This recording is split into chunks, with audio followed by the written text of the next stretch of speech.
Jeffrey Dahmer, often referred to as the Milwaukee Cannibal, was an American serial killer who committed his crimes between 1978 and 1971. Dahmer's horrific acts included murder, dismemberment, necrophilia, and cannibalism.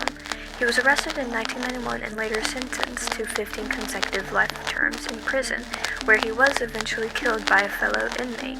In this interview, he discusses his crimes and the compulsions that drove him to this state. Because I was angry with them, not because I hated them, but because I wanted to keep them with me. And as my obsession grew, I was saving body parts such as skulls and skeletons, and eventually I did turn to cannibalism. I go to the nightclubs, drink, watch the striptease shows, and if I didn't meet anyone at the bars, I'd go to the bath clubs and meet someone there, offer them money, and we'd go back to the apartment, have a few drinks. I'd have the sleeping pill mixture already prepared. Person would drink it, fall asleep, and that's when they would be strangled. Endlessly evil and perverted that I actually derive a sort of pleasure from watching that tape. Did you like feeling evil?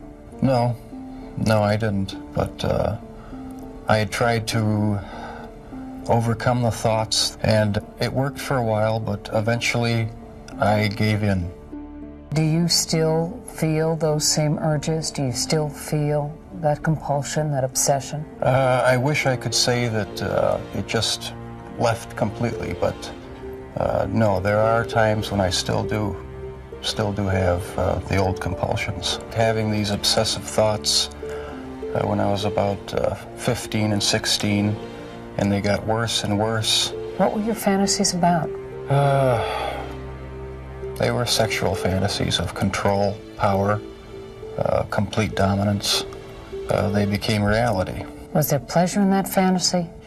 There was excitement, fear, pleasure, all mixed together.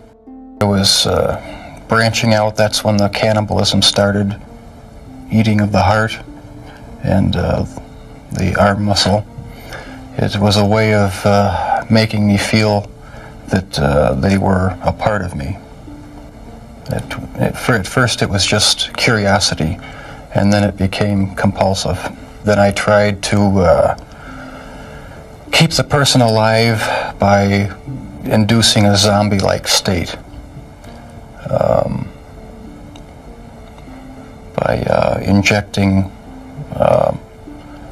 first dilute acid solution into their brain or hot water, and it never did completely work. Could someone like you be stopped? Could you be helped? No, I was dead set on going with this compulsion. It was the only thing that gave me any satisfaction.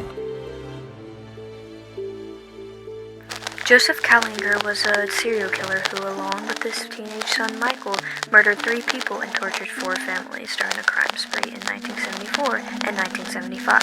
Kallinger had a troubled past, including a history of mental illness and abusive behavior. He was arrested in 1975 and sentenced to life in prison, where he died in 1996. Here is his interview, with him being completely honest to his interviewer. I'm a patient person, got a good listening ear, and try to help people. You're patient with a good ear, and you try to help people. Yes. When you're not trying to murder them. Yes. You murdered your own son? Yes, I did. Why did you do that? He was a sacrifice. I was to murder 3 million people on the planet Earth, and he was a sacrifice to see if I could murder one of my own.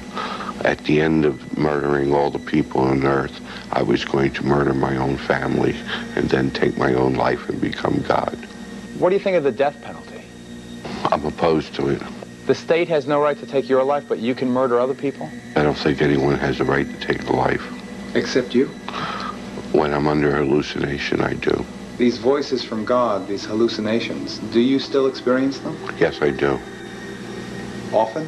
Often. Do you ever feel violent? Yes, I do. What do you feel like doing? Killing people. You still feel like killing people? Yes.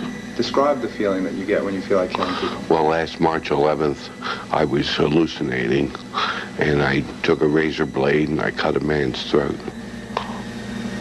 Here in the hospital? Here in the hospital. Do you think you'd murder me, Joe? Yes. That's gruesome, Joe. That's horrible. Yes, it is. And you don't blame me if I say I hope you never get out of this place. I hope I never do either. Charles Manson was the leader of the Manson family, a cult that committed a series of murders in California in 1969. The most famous of these was the murder of the actress Sharon Tate and 4 others.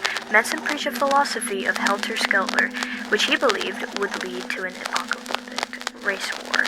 He was convicted of the first-degree murder and conspiracy to commit murder in 1971 and spent the rest of his life in prison until his death in 2017. No, I told you, I'm not going to sit in that damn chair, man. I'll stand here and talk with the dude. People look at you today, 20 years later, and they still have no idea what you're about. Tell me in a sentence who you are.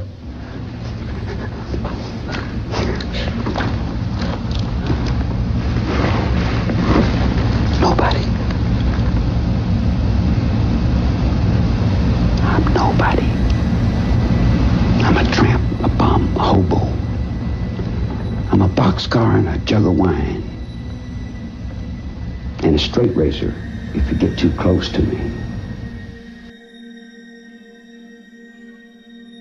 Richard Cunningham, also known as the Torso Killer, was active in New York and New Jersey during the 1970s and the 1980s. He was known for his brutal methods, which often involved dismembering his victims. Cunningham was arrested in 1980 and later convicted of multiple murders. He is serving a lifetime in prison. Like to torture your victims? I enjoyed it. It was a game. It's scary to a girl to have something done like that, to be so close to a knife, so to speak, pressed against you. The situations that I was seeking were more of a power trip. The power of holding someone's fate in your hands is a very powerful aphrodisiac. The adrenaline rush is like nothing. I mean, you're in complete control of somebody's destiny. I would say there's well over 80. You think that many? Well over. I've done some in Florida, Connecticut, a lot in New York, Pennsylvania, New Jersey, Baltimore. Right? Any place within driving distance that was not connected to me, I would try. My whole thing was not to make a pattern, which I never did. I hope that this gives you a good overview of these notorious serial killers. If you found this information intriguing, consider subscribing to the channel for more fascinating content.